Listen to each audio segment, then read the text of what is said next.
vous salue tous au nom du Seigneur Jésus. Amen. J'étais en train de vous saluer au nom du Seigneur Jésus. Amen. J'étais en train de continuer de vous bénir au nom de Christ qui est mort pour moi.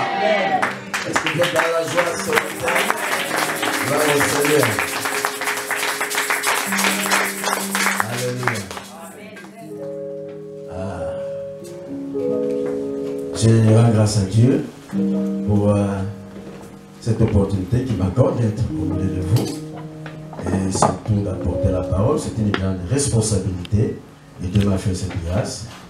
J'ai béni aussi le Seigneur pour le pasteur Aimé qui a bien voulu m'inviter à être avec vous pour partager la parole. Merci pasteur, de toute ma gratitude. Merci aussi à vous. Vous avez disposé votre temps pour le Seigneur, aussi pour m'écouter parce qu'il y a aussi des bien-aimés qui savaient que j'allais venir. Ils se sont dit, bon, on va quand même écouter cet homme. Alléluia. Amen. C'est vraiment une grande joie pour moi de me retrouver. Et même un grand témoignage. Peut-être prochainement, on aura à partager cela. Mais pour l'instant, prenons nos Bibles afin de partager la parole du Seigneur.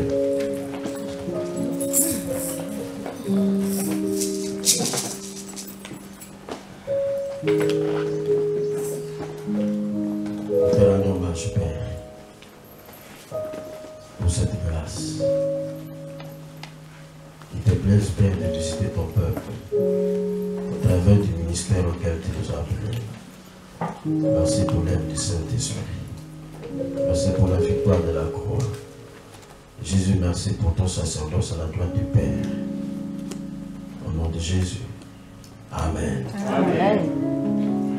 Alléluia. Amen. Gloire au Seigneur. Je suis dans l'évangile de Jésus écrit par l'apôtre Jean, Jean chapitre 6, à partir du verset 16 à 20. Ah, vous avez l'habitude de vous lever.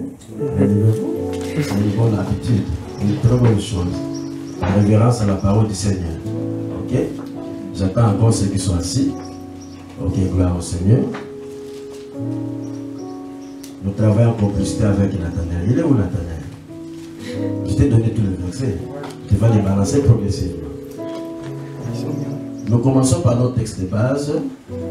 Jean chapitre 6, 16 à 21. Vous y êtes? Amen. Faisons la lecture tous ensemble. Quand le soir fut venu, ses disciples descendirent au bord de la mer. Étant montés dans une barque, ils traversaient la mer pour se rendre à Capernaum. Il faisait déjà nuit. Il faut bien retenir. Il faisait déjà nuit. Et quand on dit nuit, ce n'est pas la nuit d'aujourd'hui. Hein? Ici, 21, 21, 22 heures, c'est toujours jour. Mais alors, l'air de nuit là-bas, sans électricité en plus. Donc, c'est vraiment la nuit des nuits. Est-ce que vous me suivez? Amen. Il faisait déjà nuit. Et Jésus ne les avait pas encore rejoints. Donc ils étaient sans Jésus. Il soufflait. Qu'est-ce qu'il soufflait? Un grand vent. Et la mer était comment? Agitée. Donc c'était nuit.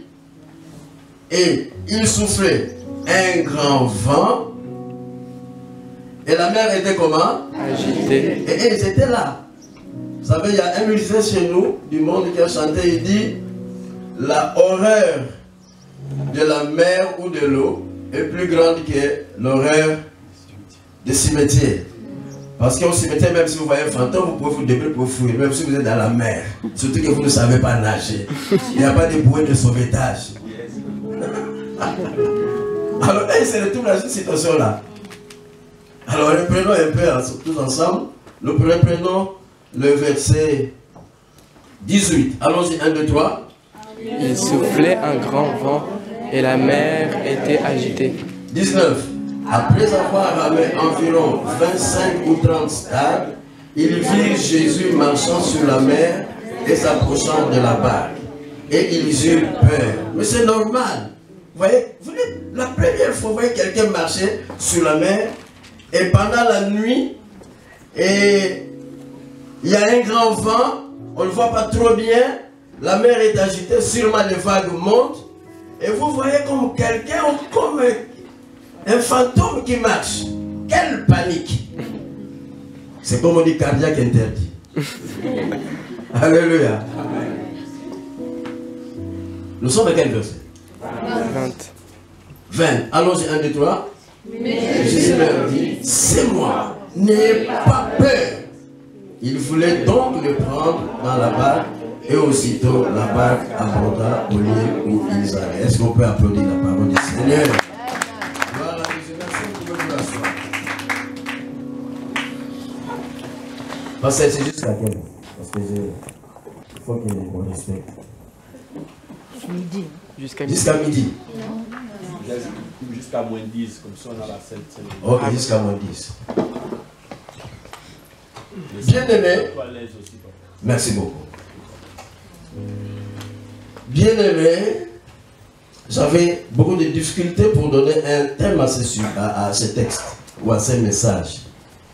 Mais chacun de la manière dont il va le recevoir, qui donne, qui propose lui-même un thème. Mais moi aussi je vais vous proposer le mien vers la fin. Alléluia. Le texte que nous venons de lire, c'est un texte qui regorge une richesse doctrinale immense. C'est un texte qui regorge un déferlement prophétique inouï. C'est un texte qui regorge une puissance spirituelle miraculeuse qui brise les limites. Je voulais dire à quelqu'un, s'il y a des obstacles, des limites dans ta vie, ce matin, Jésus est au rendez-vous. Amen. Pour bien comprendre ce texte, il y a lieu de faire un petit pas en arrière. Nous sommes dans l'évangile de Jésus écrit par l'apôtre Jean. Et donc, il y a l'auteur de cette histoire. Mais il n'est pas le seul. Matthieu, Marc, Luc, donc dans les évangiles synoptiques, et aussi ils en ont parlé. Mais ici, nous avons une particularité spécifique. C'est l'apôtre Jean. L'apôtre Jean, c'est un apôtre qui, lui, quand il est venu, il a pris une tangente particulière. Matthieu a présenté Jésus comme le roi des Juifs. Marc, il présente Jésus comme le serviteur. Et Luc, il présente Jésus comme un homme, mais un homme extraordinaire. Mais quand Jean vient, lui, il dit, au commencement était la parole. Donc Jean vient dans la perspective de démontrer, de convaincre que Jésus est Dieu. Donc lui, sa mission, c'est de présenter la divinité de Jésus. Alors, dans cette optique-là, ce que Jean écrit, il n'y a rien de hasard. Il parle, il présente, il est entré comme un artiste peintre, en train de peindre un tableau pour arriver. Vous savez, quand un peintre est en train de peindre des tableaux, vous pouvez dire, mais il est en train de blaguer. Mais petit à petit, l'image est en train de venir. Et à la fin, vous allez dire, ah, c'était ça ce que tu voulais peindre. Mais oui. Alléluia. Amen. Et Jean, quand il a pris son pinceau, donc quand il commence à écrire, mais prenons qu'il est artiste peintre, il est en train. Et à la fin, il prend Jésus comme Dieu. Yes. Déjà, au chapitre 1er, il dit au commencement était la parole. Et quand vous lisez, il démontre que Jésus, il est prend Jésus comme Dieu. Et ici, c'est un des miracles de Jésus. Et à chaque miracle de Jésus que Jean présente, vous voyez qu'il est en train de transmettre un message. Par exemple, quand Jean rapporte, je crois que c'est Jean chapitre 5, quand Jean rapporte la guérison de l'aveugle, à la fin, Jésus est présenté comme la lumière du monde. Quand Jean parle de la résurrection de Lazare, je crois que c'est seul Jean qui a parlé de la résurrection de Lazare. Dans la résurrection de Lazare, quand Jean rapporte cet événement, c'est extraordinaire. Et là, Jésus s'est présenté comme je suis la résurrection et la vie. Il n'y a pas un homme, même pas un Dieu. On en a même chanté ici. À part lui, il n'y a pas d'autre Dieu. Alléluia. Amen. Donc, à chaque miracle, Jean est en train de faire passer un message. Et l'événement que nous venons de lire ici, cet événement est précédé de notre miracle. Alors, remontons un peu dans notre contexte. Jésus est en train de faire un grand discours. Parce que Jésus parlait. Hein? Donc quand Jésus a parlé, il ne faut pas dire que c'est à 12h10. Laissez-lui le temps d'aller. Il fallait venir l'arrêter.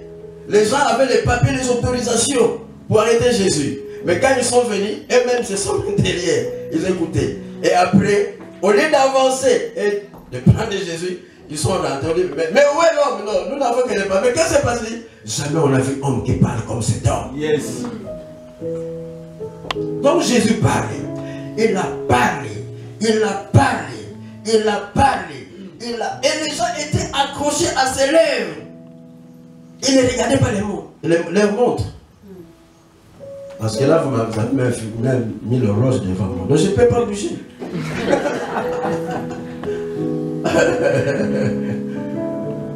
Dites, le passé est en train de parler de Jésus. Dites à votre voisin, le passé est en train de parler de Jésus. Changez de voisin. Dites, le passé est en train de parler de Jésus. Amen. Il a tellement parlé que les gens ne voulaient pas rentrer jusqu'au soir.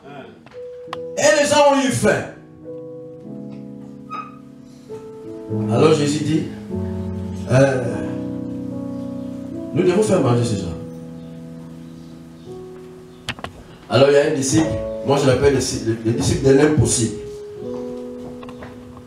Lui dit, oh Seigneur, c'est pas possible, comment on va faire nourrir ces gens? Même si on a le pain, mais c'est pas possible. André, lui c'était un essayiste. Lui dit, mais c'est difficile, mais il paraît qu'il y a un garçon qui a 5 mètres de poisson. On peut parler. Donc pour Philippe, lui, c'est vraiment impossible. Mais la Bible dit, Jésus savait ce qu'il allait faire. Je suis en train de planter le décor pour que nous comprenions à plus que nous allons atterrir dans notre texte. C'est le soir, les gens étaient fatigués. Et Jésus a pris 5 pains. Il a pris combien de pains? 5.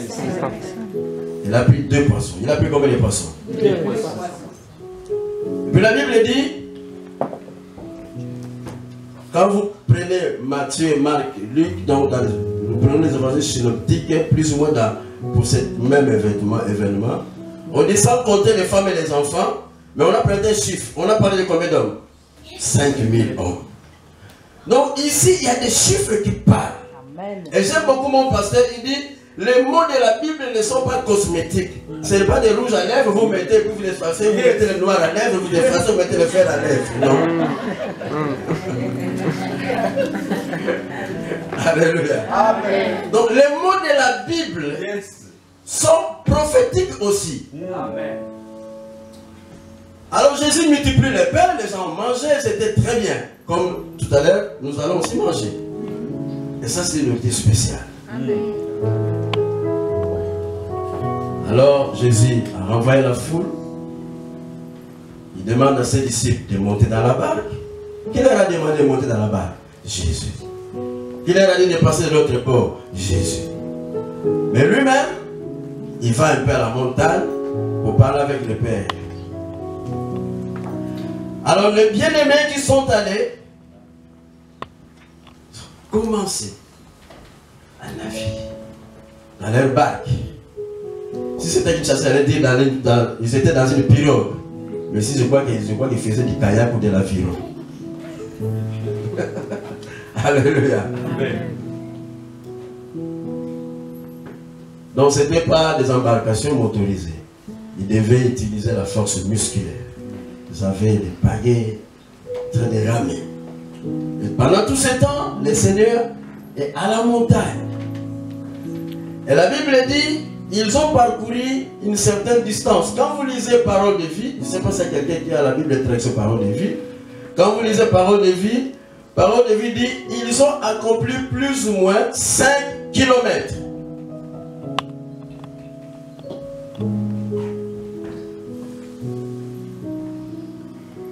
Et là, la situation devient difficile. Je crois que quand Jésus leur a dit, prenez la barque, précédez-moi, moi je vais un peu parler avec le Père. Et comme la plupart des disciples de Jésus étaient des professionnels de la pêche, donc c'était des grands nageurs, des gens qui savaient manipuler la pirogue, la balle, et ainsi de suite. Ils ont dit, bon, c'est un petit problème, nous sommes habitués, ce n'est qu'une routine. Mais quand la situation est devenue compliquée, ah là là, c'était le sauve qui peut.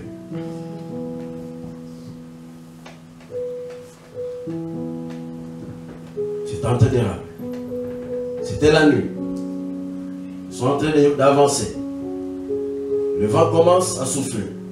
Le vent commence à s'intensifier. Le vent commence à devenir de plus en plus fort. Le vent devient plus fort. Je ne crois pas qu'ils avaient le vent en poupe. Parce que s'ils avaient le vent en poupe, l'embarcation allait vite filer. Donc ils avaient le vent dans le sens contraire. Donc ils étaient presque immobilisés. Ils étaient en train de tourner comme qui dirait, de tourner en rond.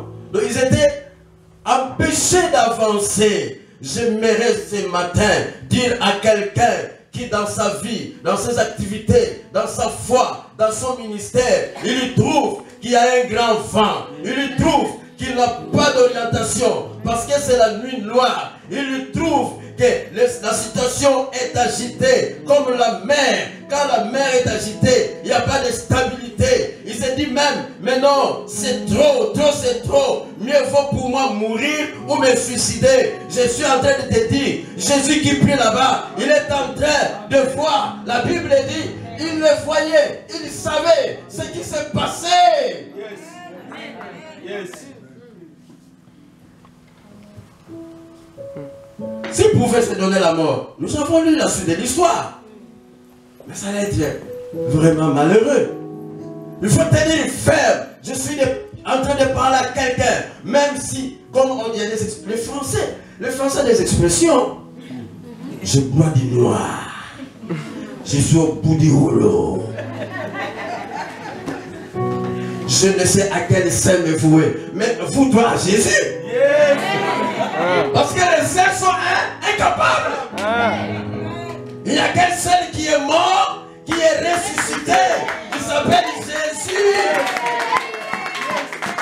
Le français, l'expression nous trompe. Je ne sais à quel sein me vouer. Ouh là là, quel français. C'est un mauvais français. Il n'y a rien de bon qui peut t'amener à la gloire du Seigneur.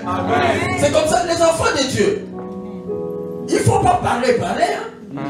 Il faut choisir les mots et il faut savoir bien parler. Il ne faut pas dire de n'importe quoi. Parce que la mort et la vie sont au pouvoir de la langue.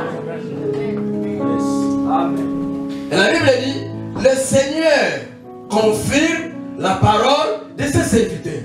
Donc quand je parle, quand tu parles, le Seigneur confirme ce que toi tu dis. Je suis au bout du rouleau. Il va confirmer que tu es au bout du rouleau. Alléluia. Comme vous me voyez là, c'est ma deuxième fois de venir ici en Europe. Posez-moi la question. La première fois c'était quand? Comme vous ne l'avez pas demandé, je passe. C'était l'année passée. Mais posez-moi la question, quand est-ce que j'ai commencé à confesser? J'ai toujours... Il y a longtemps, même quand on était avec... On vivait dans une banlieue terrible. Vous pouvez, quand vous êtes avec les autres garçons d'autres communes un peu évoluées, vous ne pouvez pas donner le nom de votre commune parce que c'est honteux. Alléluia. Mais donnez-nous l'occasion de donner quand même quelques témoignages.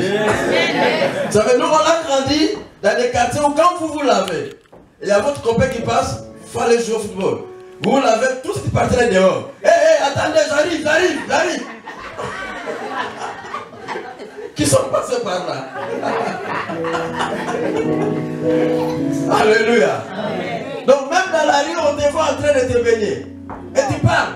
Avec elle. Donc pour dire, mais pendant tout ce temps-là, on confessait.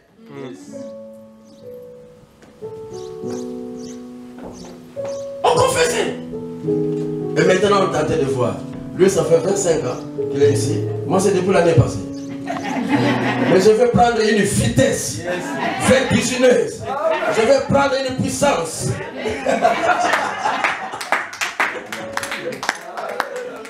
Alléluia. Dieu est bon.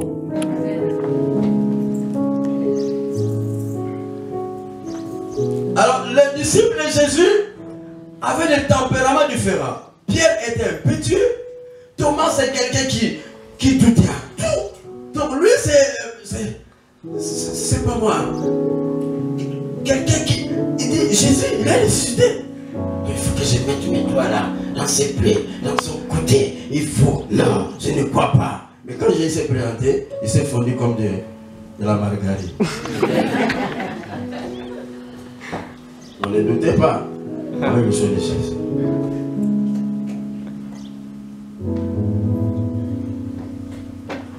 Je n'ai un petit peu m'aider avec la chaise. Vous savez que mon arrière, des professeurs, j'aime souvent illustrer mes prédications. Veuillez m'excuser. Ça, c'est leur embarcation. Alors, ils sont tous là. 12. Je leur dis, allez, c'est la nuit noire. Le vent est en train de frapper dans le sens contraire. La mer est en train de s'agiter. Les vagues montent. Je crois que ça a commencé même à pénétrer. Et là, c'était horrible parce que, une fois Jésus a calmé la tempête, le vent, les vagues, il était dans la barque. Là, au moins, c'était plus rassurant quand même. Parce que Jésus dormait, on l'a réveillé, et puis il a opéré. Mais là, Jésus n'est pas là. Ils sont seuls. Ils sont en train de vivre une situation catastrophique. Et je crois que j'aime bien le plus jeune, ça doit être Jean. Et le plus vieux, ça doit être Pierre. Alors vous savez, à pareille circonstance, dernièrement quand on venait là, on est arrivé dans une zone de turbulence. Je vais dire à ma femme, restez, oh Jésus. Je ne sais pas comment je puisse penser à ma femme qu'aux enfants. Alors là, dans la barque, c'était la panique. Bien aimé, nous avons lu. Ils étaient dans la barque et puis les vents soufflaient. Mais entrer dans les émotions qu'ils avaient. Amen. Je crois que Pierre s'est dit, c'est pas possible. Mais en même temps, comme c'était à lui que Jésus confiait beaucoup de responsabilités, c'était les plus âgés. Si lui panique, mais c'est fini. C'est comme dans un bateau. Les capitaines, même s'il y a, comment on peut dire, s'il y a danger, les capitaines doivent se les saisir. Parce que si vous êtes dans l'avion, les hôtesses commencent à pleurer. Et vous allez faire quoi? Dites-moi, vous allez faire quoi? Et vous pouvez sauter à travers les hublots.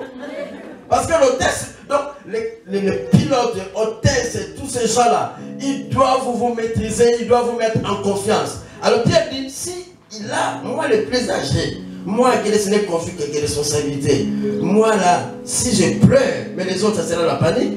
Parce que quand on va pleurer, on va perdre le contrôle et l'embarcation risque de se renverser et c'est grave. Mais en plus, Pierre, c'était un pécheur professionnel. Donc pour toutes ces raisons, il s'est mis. Il y a des gens qui sont comme ça. Il est dans une situation difficile. Il se maintient. Mais tout à fait maintenant, il sait que c'est sans issue. Sans issue. Il se maintient.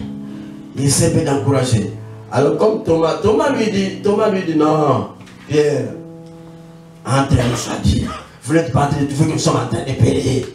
C'est Jésus franchement. Il a multiplié les pains. Et il savait que nous allons mourir. C'est comme ça qu'il nous a lâchés. Oh là là. Alors chacun était en train de parler. Alors Jean dit non. Comme Jean lui, c'était un des disciples que Jésus aimait beaucoup. Il mettait même sa tête sur la portée de Jésus. Il dit non, le maître ne peut pas nous emmener. Non, non, toi tu es petit. Tu ne vois pas les dangers. Il faut tenir compte de la réalité. Tu ne vois pas. D'abord il fait noir. Le vent souffle. La mer est agitée. Et tu veux raconter quoi, Jean? Alors Pierre dit, mes chers amis, encore une fois, de toutes les manières, la plupart d'entre nous ici, nous venons de familles de pécheurs. Alors un peu plus d'efforts. Est-ce qu'on peut me donner ma pagaie là. Ah voilà. Tu as prévu ça, pasteur. Voilà. Voilà, voilà. Alors Pierre les encourage, il dit, encore un peu d'effort, un peu d'effort. Mais le vent souffle. La mer est agitée. Les efforts qu'ils ont fournis, ça les a permis d'avancer jusqu'à 5 km. Mais là, à 5, c'était devenu difficile. C'était le blocage. C'était sans issue. Alors ça, là, vous pouvez dire que vraiment, ils étaient en train de broyer du noir.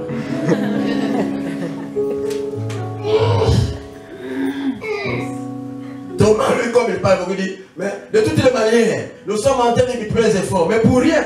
Autant ne rien faire, laisser faire les choses, et puis mourir si on sera sauvé.